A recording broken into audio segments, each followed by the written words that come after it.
For most of history, learning was a matter of geography.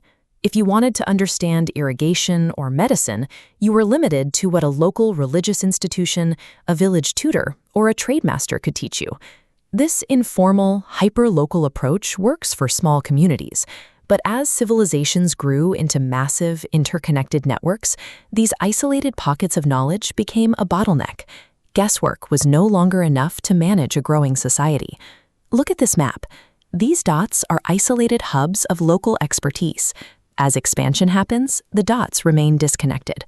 Society suddenly needed a reliable supply of judges, civil engineers, and doctors, roles that required deep, systematic training that a local master couldn't provide at scale. Without a way to bridge these gaps, we see a systemic failure. Standards varied wildly between regions, and advanced learning became a fragile asset that depended entirely on who you knew.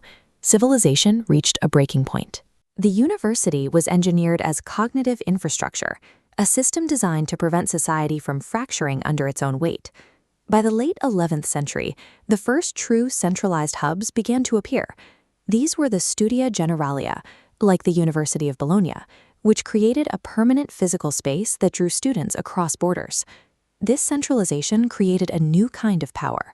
By gathering isolated texts, competing teachers, and diverse methods into one place, knowledge could finally be debated, preserved, and passed on with institutional reliability. Organizing the information was the first step. The second was defining mastery. This led to the creation of a structured curriculum and a set of rigorous academic standards. To make that mastery useful to society, institutions developed the credential. This document, with its official seal and signatures, acted as a trusted signal that proved an individual's expertise to the wider world. This was a necessary vetting system. It allowed governments and employers to trust the capability of a stranger because the institution had already done the work of verifying their training.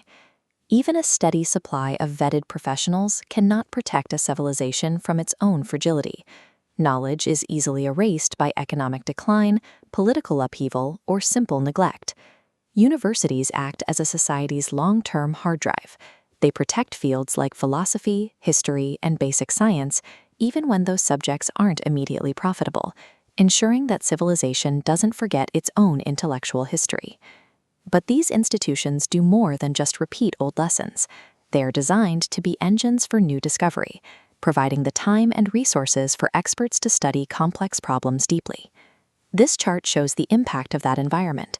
Because universities can sustain long-term research that private business might avoid, they drive a second wave of societal benefits. This leads to higher productivity, more effective public administration, and measurable gains in public health. Finally, these institutions provide a shield. They offer a structured, independent space where thinkers can ask difficult questions and challenge old beliefs without facing immediate political or social retaliation. Without this multi-layered infrastructure, the continuous expansion of scientific knowledge and the preservation of our cultural memory would be impossible to maintain. This system has become a pillar of the modern world.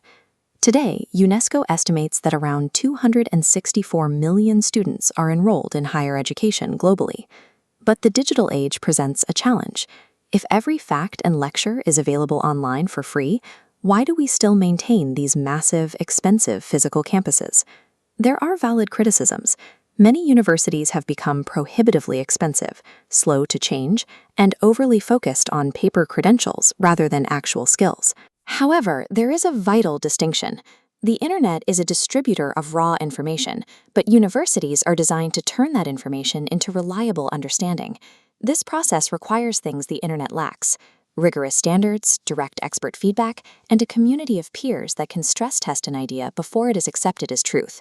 Training a surgeon or conducting trustworthy research still requires a controlled environment and the kind of physical mentorship that an algorithm simply cannot replicate.